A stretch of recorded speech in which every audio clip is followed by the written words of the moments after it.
काल रात्री गुन्हा दाखल केलेली आहे। गुन्ह्याचा प्रकार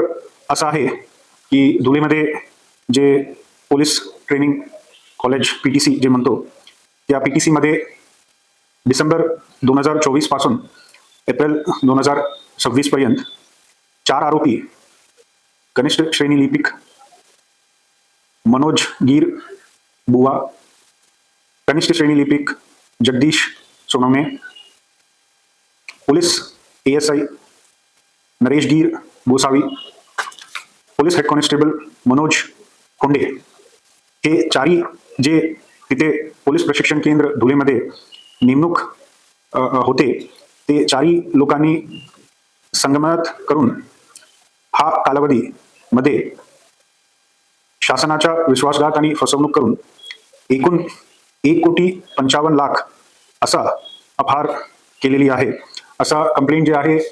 काल धुळे शहर पोलीस स्टेशनमध्ये दाखल केलेली आहे। त्याप्रमाणे काल रात्री हे चारही आरोपीला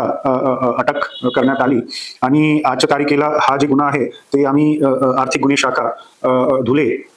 पोलीस अंतर्गत वर्ग केलेली आहे आणि येणाऱ्या कालावधीला ते तपास करून